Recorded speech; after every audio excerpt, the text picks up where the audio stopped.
table ronde, bon, on va se l'avouer, elle n'est pas ronde, elle est rectangulaire, mais c'est pas grave, ça va être la même chose. Une discussion aujourd'hui sur la charge mentale.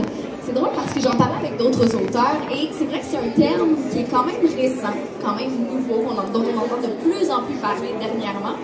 Et je vais commencer par vous présenter tranquillement, présenter un peu vos projets. Donc, Isabelle Soucy, docteur en psychologie et psychologue clinicienne dans la région de Québec, maman, auteure des livres Calme au cœur du chaos et En attendant le psy, tous deux parus aux éditions de l'Homme. Le tout dernier d'ailleurs est disponible depuis février 2023. Alors, c'est un nouveau petit bébé.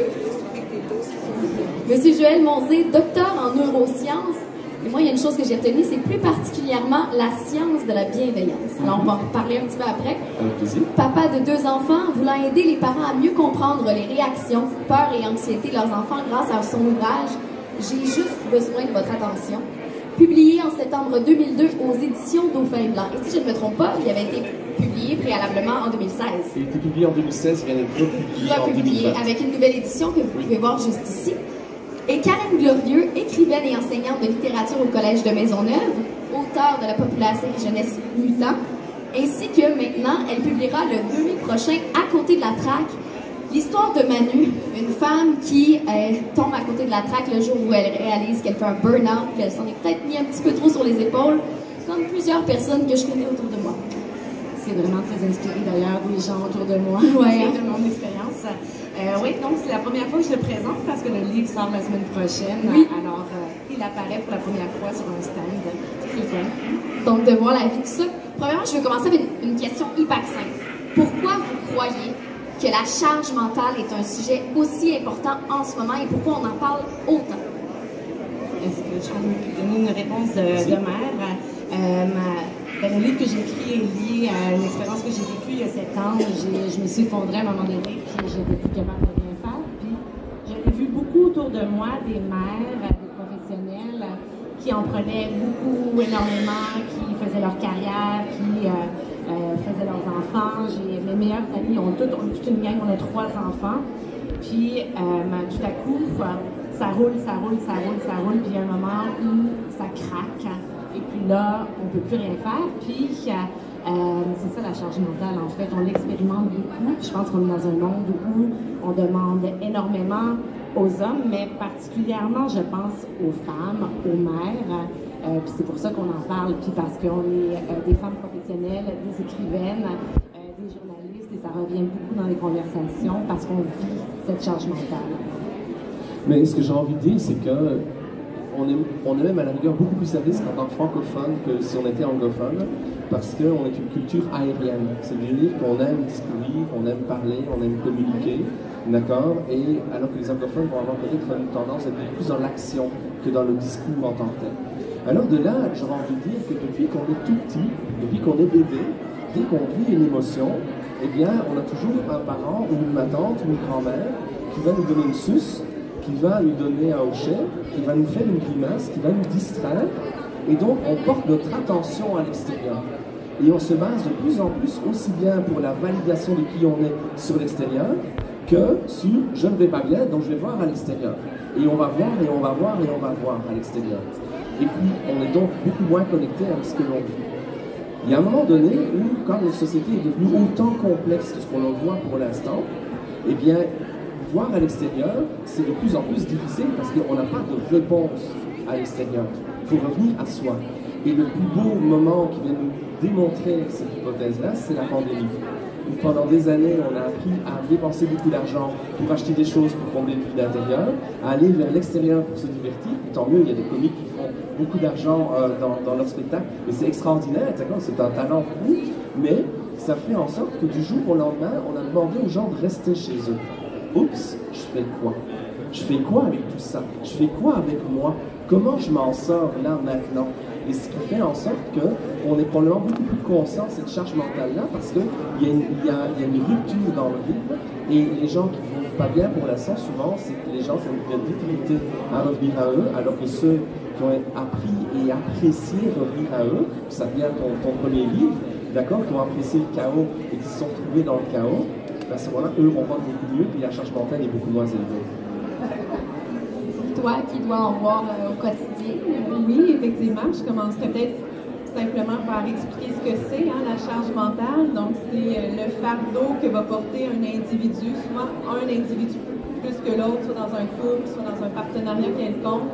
C'est la sollicitation des capacités cognitives à devoir penser, à devoir planifier. Donc, c'est la responsabilité de ne pas oublier. Alors, au-delà de juste avoir plein de tâches à exécuter, c'est la responsabilité de devoir structurer, organiser toutes ces tâches-là. Et en 2023, en Occident, on est dans la culture du trop d'informations, trop de stimulation, trop de vitesse. Donc, ça fait beaucoup de choses auxquelles penser.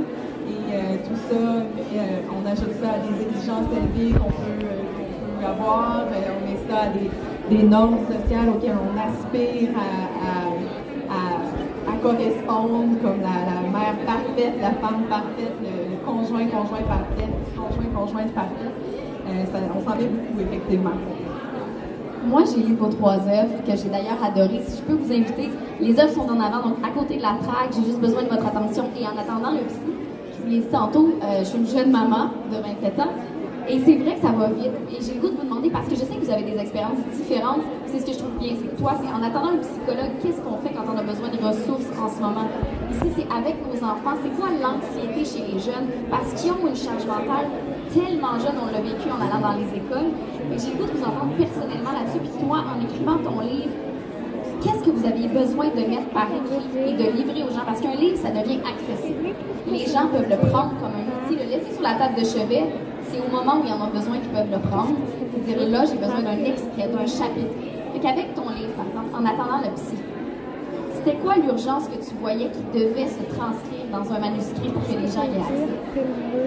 Contrairement au premier, en fait, ce que je voyais, la mission que j'avais, c'était de rendre accessible des concepts un petit peu, psychologie, ça peut être des fois complexe, mais surtout de simplifier les objectifs bien-être. Donc, c'est 43 défis bien-être qui prennent très peu de temps et je mise davantage sur l'élément, l'aspect cumulatif. Donc, plus on s'arrête pour prendre des petits moments, même si c'est 30 secondes régulièrement dans la journée ou qu'on se fixe un objectif de prendre soin de soi, bien, ce sont des antidotes à la charge mentale. Ce sont des façons de faire des dépôts dans notre compte de banque personnelle, de ressources, d'énergie, de bien-être.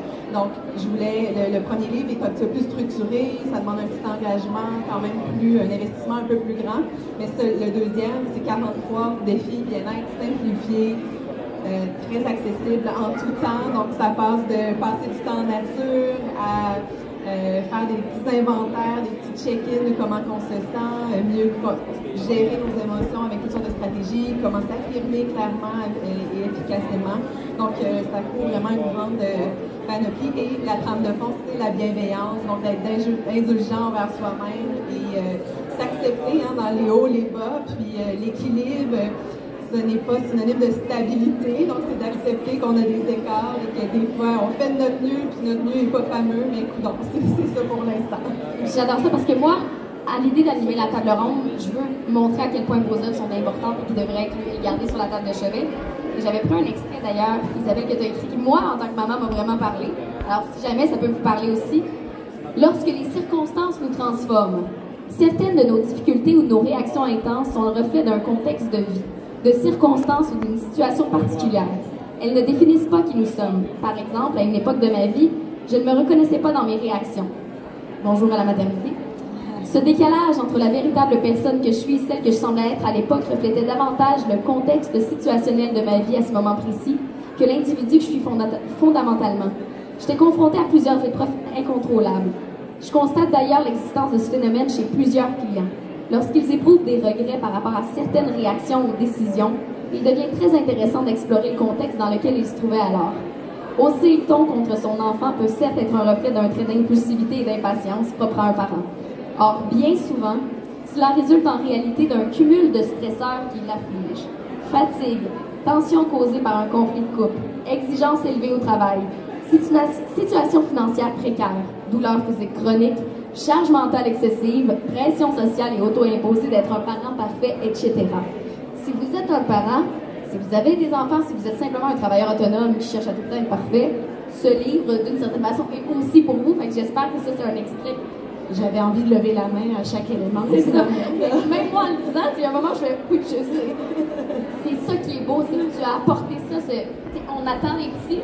En ce moment, c'est difficile d'avoir accès à un psychologue. Donc, si jamais c'est votre cas, attendez pas que ce soit de l'urgence. Prenez le temps d'aller lire un livre comme ça. Je vais lire un petit extrait. On continue avec vous, mon cher Joël. Justement, pourquoi ce livre qui est paru en 2016, s'il y a une réédition, c'est parce qu'il y a un besoin.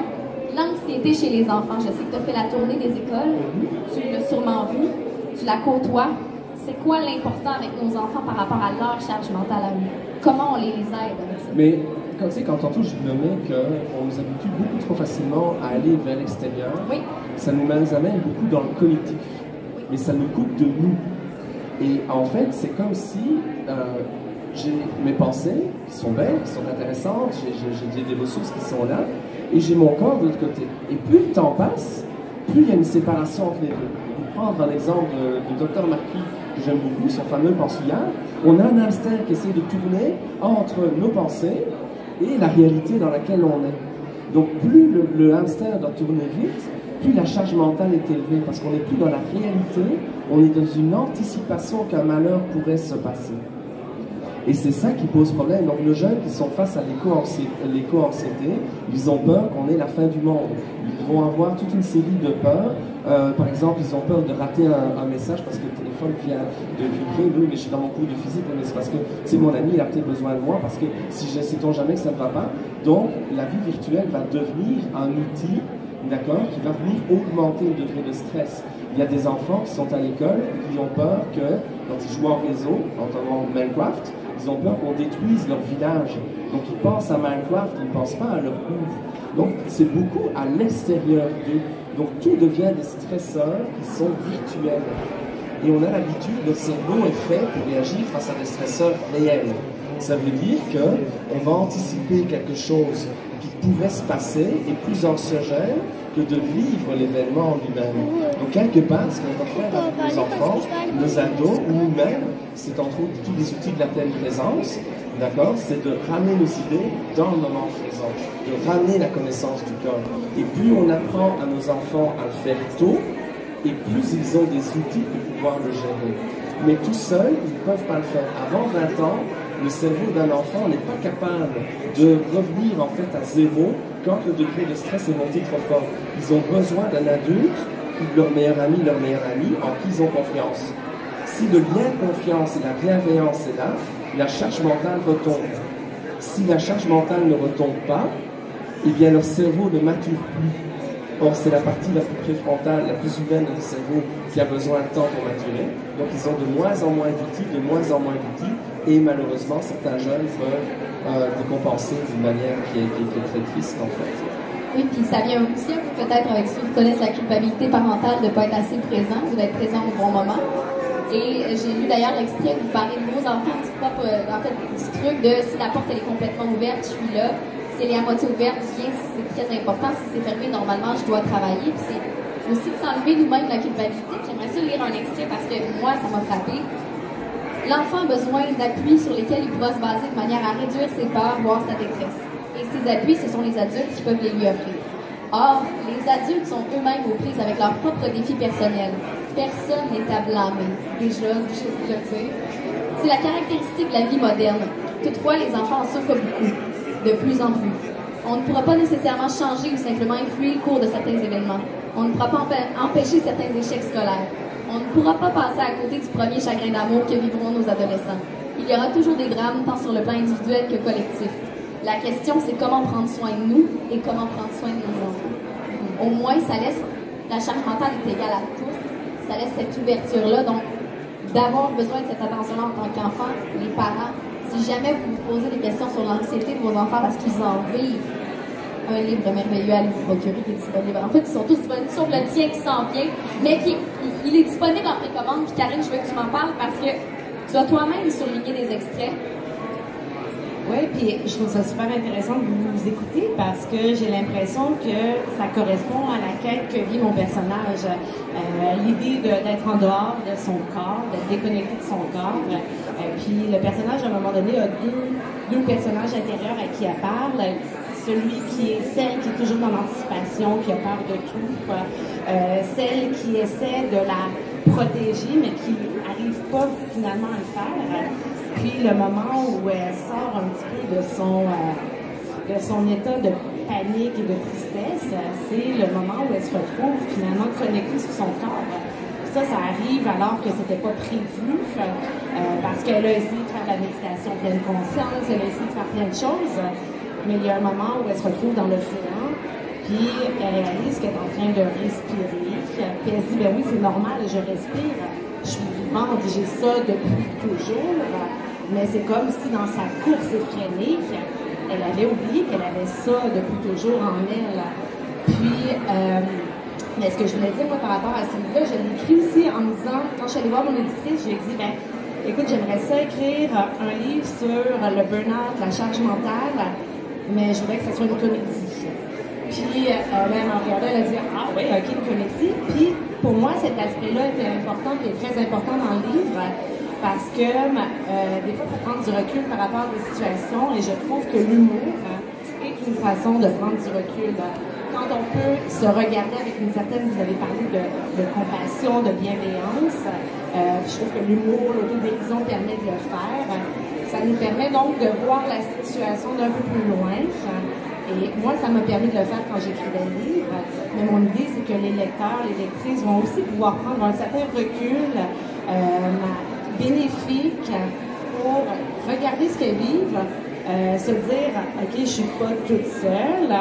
Il y a moyen, peut-être pas d'en rire quand on est en plein dans la situation, mais il y a moyen de le regarder autrement pour ensuite pouvoir questionner notre mode de vie, nos maudites listes qui ne finissent jamais parce qu'on réussit jamais à tout cocher ce qu'il y a dessus. Donc, c'est ça, prendre du recul par rapport à nos situations. Mais moi, ce que j'ai adoré en fait du personnage d'Emmanuel aussi, c'est qu'on réalise à quel moment ça peut casser. Quand la charge mentale devient... J'aimerais ça vous entendre là-dessus rapidement après, mais moi, ce qui m'a fascinée, c'est que justement, Emmanuel vit un épisode où elle arrive à l'aéroport, c'est une grande voyageuse qui a tout le temps aimé ça, voyager. Et soudainement, elle a peur de l'avion. Elle dit, je vais mourir, tout est possible, l'avion va tomber, alors qu'elle a fait 2 millions de voyages. Mais cette journée-là, c'est trop. Parce que quand la charge mentale est trop, on casse. Ce cassage-là, il y en a qui vont appeler ça la dépression, il y en a ça va être le burn-out, il y en a pour qui ça va être je peux plus rien faire, je suis plus capable de rien faire. Puis comment on fait pour pas se rendre là? Mais c'est le moment où elle dit je suis rentrée chez moi aussi fatiguée que si j'avais couru un demi-marathon en sabot. Il y avait quelque chose d'aberrant là-dedans. Au début de la semaine, j'avais mon horaire de mère sans enfant. Je le suivais à la lettre. Café, toast, beurre d'arachide, banane à 7h30. Jogging jusqu'à 8h30. Douche à 8h45. Travail. Oups, déjà l'heure du souper. J'ai oublié le dîner, j'ai oublié l'heure. Oups, travail encore un peu. Dodo avec un ou deux petites pilules bleues pour être certaine qu'aucune bête sauvage ne s'agiterait dans ma tête pendant la nuit. Et rebelote. Ça marchait. Mais après ma petite séance en boule à l'aéroport, on aurait dit que quelqu'un m'avait coupé le tuyau de l'énergie et que depuis, ça s'écoulait sur le plancher à courir. C'est ça, en fait, qui arrive, c'est qu'elle est toujours en train de courir. Puis ce qui se passe, c'est vraiment absurde. Elle se rend compte qu'elle a oublié la boîte à lunch de son enfant dans la voiture, puis qu'elle va prendre l'avion. Puis là, ça se met à rouler dans sa tête, mais ça se peut plus. Elle a l'impression qu'en fait, c'est son enfant qu'elle a oublié dans le tour. Elle se dit, mais je ne pourrais pas, il va mourir. C'est complètement irrationnel. Puis après, elle se dit, mais c'est moi qui vais mourir. Puis elle ne peut plus respirer soudainement. Et c'est le moment, justement, où l'élastique pète. Mais elle n'avait pas vu venir parce qu'elle était dans son organisation. Ça fonctionnait, ça roulait. Son temps était utile. Elle l'utilisait de la bonne manière. Mais en fait, tout ça était trop, quoi. Puis c'est au moment où on craque souvent qu'on réalise que ça ne fonctionnait pas depuis des semaines, des mois et des fois des années. J'aurais 2 petites questions avant qu'on termine pour vous tous. En fait, avant de casser, qu'est-ce qu'on fait? Je sais avec les psychologues, au niveau des psychologues, c'est un extrait parfait. Au niveau des enfants, de l'anxiété, toi, au niveau de la jeune maman qui roule puis qui n'arrête pas. Donc, qu'est-ce qu'on fait avant de se rendre au moment où la charge mentale fait qu'on est plié en deux et qu'on se dit je vais être en boule pour le reste de mes jours? Depuis le début, on parle de la déconnexion, donc tout ce qui va nous permettre de rétablir cette connexion-là à soi. C'est le corps nous parle constamment, nous envoie des messages, nous informe lorsqu'on est déstabilisé, lorsqu'on n'est plus dans notre zone de fonctionnement optimale. Mais c'est sûr que si on est dans la performance, si on est étourdi dans l'action, mais on n'écoute pas. Et le corps va parler de plus en plus fort jusqu'à un moment donné, il décide de tirer la plug. C'est un peu ça qui se passe avec l'épuisement. on va forcer un shutdown, un arrêt complet. Donc, toutes les activités qui nous aident à être connectés à soi, à prendre soin de soi, tous les auto-soins également. Mais avant même ça, de reconnaître l'impact de la charge mentale ainsi que tous les autres facteurs de stress et de faire des changements pour diminuer le volume de sources de stress, d'en parler avec nos partenaires de vie également. Est-ce qu'on peut déléguer, départager? Puis mon côté psychologue aussi m'inviterait à regarder qu'est-ce qui fait qu'on tolère. Si on est la personne qui porte le fardeau de la charge mentale davantage que l'autre personne, mais il y a souvent des enjeux en dessous de ça. Est-ce que je m'accroche à des exigences élevées? Est-ce que j'ai besoin d'un grand contrôle et que ça rend ça difficile de déléguer? Est-ce que j'ai des croyances par rapport à ce que c'est que d'être une mère? Donc, de s'intéresser à tous nos propres comportements qui font en sorte qu'on entretient ces dynamiques-là au niveau d'un couple. Ça, c'est essentiel aussi également. Puis après ça, cultiver la bienveillance de toutes sortes de façons, être indulgent vers soi-même, réduire les exigences élevées, c'est essentiel également. Ouais. La pandémie nous a amené beaucoup de choses terribles, mais aussi des choses intéressantes. Notamment des choses que je raconte depuis bien longtemps, mais qui, face à tout ce qui s'est passé dans ces 2-3 dernières années, on a eu besoin de le démontrer éventuellement. Par exemple, on sait que on est passé de 35% à 70% d'adolescents qui n'allaient pas bien pendant la pandémie. Qu'est-ce qui faisait la différence entre 30% des jeunes qui allaient bien et le 70% des jeunes qui n'allaient pas bien? C'est la qualité de relation que les parents avaient nouée avec leurs jeunes. Donc même si les parents étaient contestataires par rapport aux mesures ou adhéraient aux mesures sans se poser de questions, c'est la relation que le parent avait avec son jeune qui a fait en sorte que le jeune a pu passer à travers les 2 ans et demi avec beaucoup moins de difficultés que d'autres. L'autre donnée qu'on a eue, parce que je travaille beaucoup avec le ministre de l'Éducation et de la Santé pour essayer d'amener en fait des solutions pour nos écoles, donc on avait des retours réguliers. Et après le premier confinement au Québec, quand les écoles primaires sont retournées à l'école, ils sont retournés avec des groupes de 10 enfants maximum dans leur classe. Un enseignant, 10 élèves, au lieu de 22, 25 et plus. Et donc, en fait, on s'est rendu compte que même des enfants qui avaient 2 ans de retard sur le plan scolaire ont raccroché le train de ceux qui fonctionnaient. Qu'est-ce qui faisait de nouveau la différence? La relation qu'ils avaient avec l'adulte. Donc, la relation que nous nouons avec nos enfants, elle est fondamentale.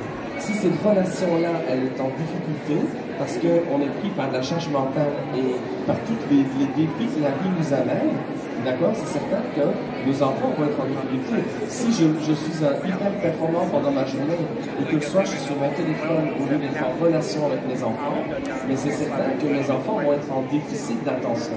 Ils vont aller le chercher comme ils peuvent à l'école en faisant le clown, en faisant le mariole, ou ils vont finir par décrocher parce qu'ils n'ont pas nécessairement les ressources pour le gérer. Donc, si on peut revenir à des relations vraies avec nos jeunes, revenir dans des relations de respect, revenir dans des relations de bienveillance, c'est ce qui fait en sorte que le jeune se sent en sécurité. S'il se sent en sécurité, son cortex préfrontal se développe et petit à petit, il développe des ressources pour mieux gérer l'anxiété et le stress quotidien ou tous les stresseurs de la vie. Merci. Je viens de voir le temps qui passe vite. Moi, je dirais une chose, puis ça, j'en parle avec mes enfants qui sont maintenant en fait des adolescents. J'en parle avec mes élèves aussi qui sont de jeunes adultes. Mais je pense que ça serait de retrouver la capacité d'avoir du temps inutile. Du temps qui n'est pas souvent, on fait des listes, puis même dans nos temps libres, on veut apprendre une langue sur Duolingo, ou on veut faire quelque chose, il faut que tout soit utile, on veut prendre des cours, on veut... Puis mon personnage, justement, à un moment donné, je vais vous lire un dernier extrait pour finir, mais donc elle dit, elle se retrouve en Floride, la vie l'amène jusqu'en Floride, sur le bord de l'océan, dans l'océan. Puis elle dit, pour la première fois depuis 1 million d'années, j'étais bien, terriblement bien. Je n'avais envie d'être nulle part ailleurs, je voulais rester ici, construire des châteaux de sable, courir, apprendre le quête, faire des petites choses un peu ridicules, sans grande envergure, ne servir à rien.